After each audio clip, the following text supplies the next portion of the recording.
Una muestra de 15 mililitros de solución de ácido oxálico requiere 25.2 mililitros del hidróxido de sodio de concentración conocida para su neutralización. Nos piden determinar el volumen de una solución de permanganato de potasio de concentración conocida para reaccionar con una muestra de la misma concentración del ácido oxálico, y de hecho del mismo volumen, por lo que tendrá la misma cantidad de sustancia. En cualquier caso, vamos a tener dos reacciones. La primera reacción es entre el ácido oxálico y el hidróxido de sodio. Para la neutralización en este caso, asumiremos que el ácido oxálico es un ácido de equivalencia 2, mientras que el hidróxido de sodio, al ser una base de equivalencia 1, nos va a requerir dos hidróxidos para la neutralización. No necesitamos completar la reacción porque solo me interesa conocer estos dos y estos dos números estequiométricos, que podemos sacar con la noción de equivalencia. El problema viene con la segunda reacción, que es una titulación redox. Como es una titulación redox, deberemos tener en cuenta que en ese caso el reservorio de carbono del oxalato pasa a ser dióxido de carbono y que el reservorio del manganeso del permanganato pasa a ser manganeso 2. En este caso no necesitamos realizar toda la igualación por ion-electrón. Lo que necesitamos es determinar los estados de los números estequiométricos de las dos sustancias clave. Así que lo que vamos a hacer es proceder a hacer el balanceo por medias reacciones sin tener que hacer el procedimiento completo por ion-electrón. Establecido eso, pues comencemos. Vamos a comenzar identificando los estados de oxidación de los elementos clave en cada media reacción. En la primera media reacción, el elemento clave es carbono.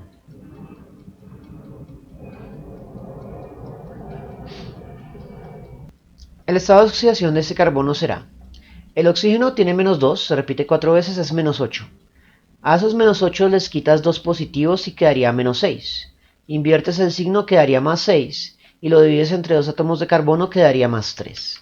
En el otro lado tenemos carbono, que debe estar en más 4 para equilibrar las 4 cargas negativas de los dos oxígenos. Para la otra media reacción vamos a tener que tenemos 4 oxígenos, eso me da 8 cargas negativas, le quitas una, serían 7 cargas positivas por el potasio, y entonces pues esto estaría más 7. Y el manganeso de 2 cargas positivas iónico pues va a estar en estado de oxidación 2. Así que no escribimos esa carga porque sería redundante. Aunque sí vale la pena distinguir entre cuando estamos hablando de una carga iónica, es diferente de cuando estamos hablando de un estado de oxidación. Hecho esto, vamos a calcular el número estequiométrico del electrón para cada media reacción. Entonces, para la primera, estado de oxidación del carbono más 3. Se me olvidaba algo. Antes de hacer el cálculo del número estequiométrico del electrón, tenemos que balancear la materia del elemento clave. Si 2 carbonos entran, 2 carbonos deben estar saliendo. Del otro lado, un manganeso que entra, un manganeso que sale. Listo, continuemos. Lo primero que hay que colocar es el estado de oxidación del elemento clave, que es más 3. Luego, el número estequiométrico de la sustancia que lo contiene, pero si es un reactivo debe ir negativo.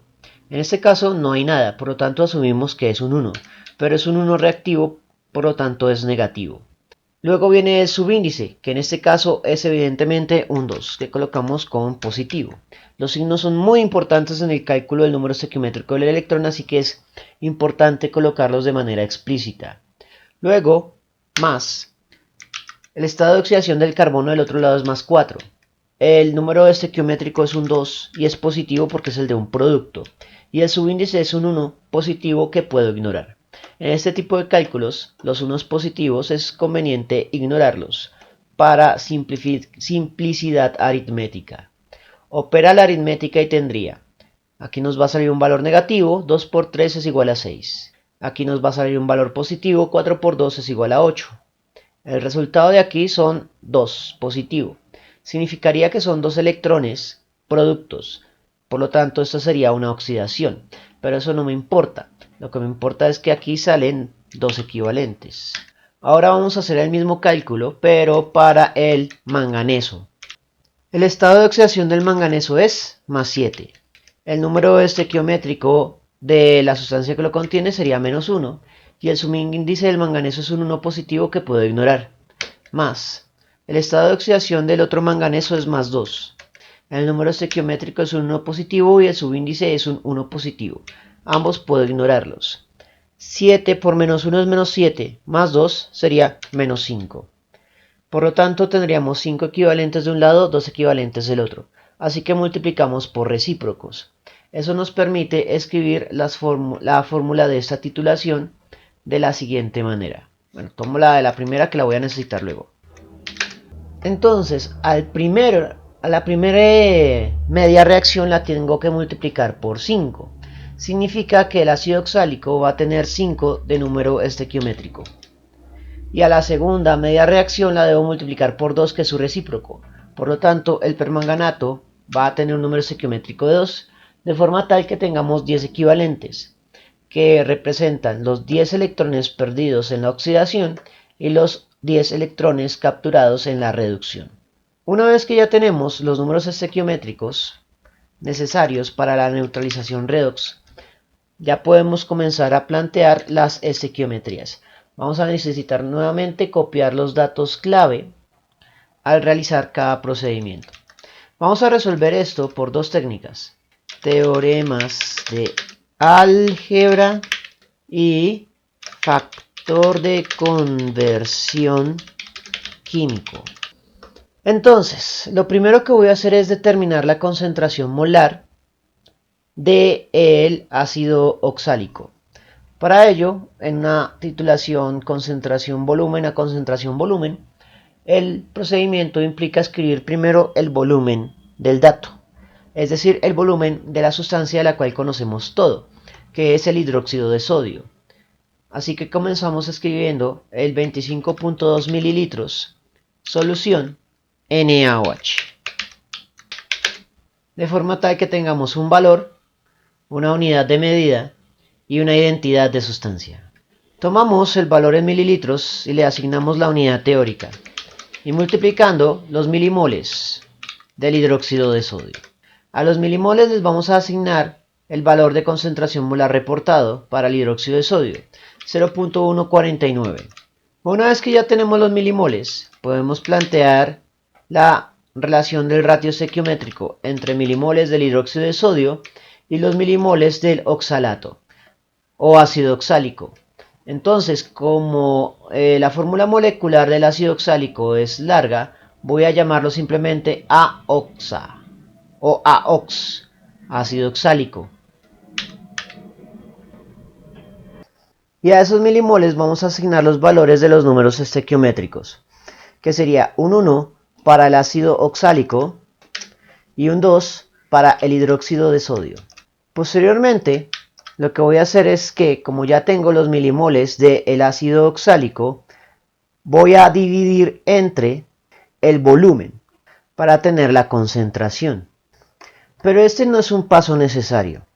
Tenga en cuenta que en este punto ya conozco la cantidad de sustancia del ácido oxálico, y con la cantidad de sustancia del ácido oxálico debería poder hacer el ratio estequiométrico para la cantidad de sustancia del permanganato.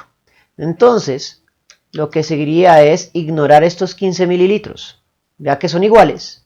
Eso significa que la cantidad de sustancia no va a cambiar. Y como la cantidad de sustancia no va a cambiar, los puedo ignorar. Pero, ¿qué pasaría si tomáramos volúmenes diferentes en cada titulación? En ese caso, sí nos veríamos forzados a hacer el siguiente procedimiento: dividir al principio entre el volumen de la primera titulación y multiplicar en el siguiente paso por el volumen de la segunda titulación. En este caso, evidentemente, los valores se van a cancelar, lo cual implicaría que la cantidad de sustancia del ácido oxálico entre las dos titulaciones es igual. Pero eso no es necesariamente cierto para todos los diseños experimentales. Así que es conveniente hacer el procedimiento completo. Ahora, una vez que ya conocemos la cantidad de sustancia del ácido oxálico, podemos realizar un ratio estequiométrico, que iría desde los milimoles del ácido oxálico a los milimoles de la otra sustancia en la segunda titulación, que es el permanganato, que voy a denominar simplemente como PER. El número estequiométrico del ácido oxálico es un 5. El número estequiométrico del permanganato es un 2. En este punto ya tengo la cantidad de sustancia del permanganato. Lo que tendría que hacer es dividir entre el volumen del permanganato en la titulación, pero no lo están dando. Eso quiere decir que no estoy buscando el volumen, no estoy buscando la concentración, sino el volumen. Entonces, en este caso, lo que vamos a hacer es continuar con un siguiente factor de conversión, en el cual iríamos desde los milimoles del permanganato a los mililitros de la solución de permanganato. Para estos cocientes, el mililitro lleva la unidad teórica y los milimoles el valor de concentración reportado para el permanganato, que en este caso es 0.122. En este punto ya deberíamos poder hacer análisis dimensional. Ya sabemos que se cancelan los volúmenes del ácido oxálico. Mililitro de solución de hidróxido de sodio que multiplica, mililitro de solución de hidróxido de sodio que divide. Milimoles del hidróxido de sodio que multiplica, milimoles del hidróxido de sodio que divide. Milimoles del ácido oxálico que multiplica, milimoles del ácido oxálico que divide. Milimoles del permanganato que multiplica, milimoles del permanganato que divide. 2 que multiplica, 2 que divide, se cancelan. El resultado se expresa en términos de mililitros de la solución de permanganato, siendo mililitro unidad de volumen, justo el parámetro que nos piden calcular. Por lo tanto, dimensionalmente tiene sentido y lo único que queda es operar la aritmética, que en este caso sería 25.2 por 0.149, los demás son unos que podemos ignorar, dividido, abro paréntesis, 5 por 0.122.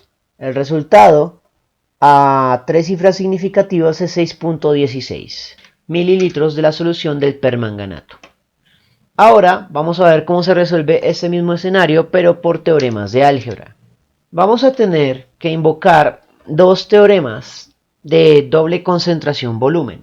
Entonces tendríamos concentración de la incógnita final por volumen, en este caso lo voy a llamar simplemente de la solución incógnita final, va a ser igual a el ratio estequiométrico incógnita final sobre dato intermedio multiplicado por la concentración intermedia multiplicado por el volumen intermedio. Y en una segunda expresión vamos a tener la concentración intermedia por el volumen intermedio va a ser igual al ratio estequiométrico entre la sustancia intermedia y el dato por la concentración del dato por el volumen del dato, siendo el dato la sustancia de la cual conocemos todo. Debemos tener en cuenta que el volumen intermedio puede ser igual o diferente. Por lo tanto, en caso de que los volúmenes de la sustancia intermedia sean diferentes, es conveniente marcarlos, uno como inicial, otro como final. Aunque en este caso ambos volúmenes van a ser iguales, vamos a expresar el teorema como quedaría en su forma completa. La concentración, sin embargo, sí va a ser la misma, ya que estaríamos asumiendo que estamos tomando una alícuota de la sustancia intermedia para poder hacer la segunda titulación. Y las alícuotas se caracterizan por mantener la misma concentración, aunque no necesariamente el mismo volumen. Establecido esto, simplemente es despejar la concentración de la sustancia intermedia, pasando su volumen a dividir. Eso me permite sustituir concentración de la sustancia intermedia en la primera ecuación. Y despejamos lo que nos están pidiendo, que en este caso es el volumen de la solución incógnita final. Entonces paso la concentración de la incógnita final a dividir. En este caso es conveniente definir o declarar que la incógnita final es el permanganato, que la sustancia intermedia que conecta a las dos sustancias de los extremos es el oxalato y que el dato definitivo del cual conocemos toda la información es el hidróxido. También debemos tener en cuenta ya en este punto que el volumen final de la segunda titulación de la sustancia intermedia y el volumen inicial en la primera titulación de la sustancia intermedia que los conecta son 15 mililitros en ambas titulaciones. Por lo tanto, en este caso, esos volúmenes son iguales y pueden cancelarse, lo cual nos permite simplificar la forma general a una forma más concreta para este escenario. Ya lo único que queda es seguir la fórmula. Entonces, la incógnita final en este caso es el permanganato. El ratio estequiométrico entre permanganato y oxalato es permanganato 2 multiplicando sobre oxalato 5 dividiendo. En el segundo ratio estequiométrico será el número estequiométrico del oxalato multiplicando sobre el número estequiométrico del hidróxido de sodio dividiendo. Luego viene la concentración del hidróxido de sodio, que es 0.149, sobre la concentración de la incógnita, que es el permanganato, 0.122, multiplicado por el volumen del hidróxido de sodio, 25.2 mililitros. Mililitro es la única unidad de entrada y por lo tanto será la única unidad de salida, y mililitro es unidad de volumen, justo la variable que pretendemos calcular. 2 que multiplica y 2 que divide también se cancelan, lo cual nos permite operar en limpio. 0.149 por 25.2 sobre, abre paréntesis, 5 por 0.122. El resultado a tres cifras significativas es 6.16 mililitros. Con lo cual, ya sea por factor de conversión o por teoremas de álgebra, llegamos a la misma respuesta. 6.16 mililitros de la disolución del permanganato de potasio. Bien, eso fue todo por el momento. En la descripción del video voy a dejar enlaces a más ejercicios sobre estequiometría en disolución acuosa en el archivo PDF del curso para descarga gratuita. Si les gustó el video, no olviden suscribirse, darle like y especialmente compartirlo. Eso mantiene vivo a este canal y nos vemos en una próxima oportunidad.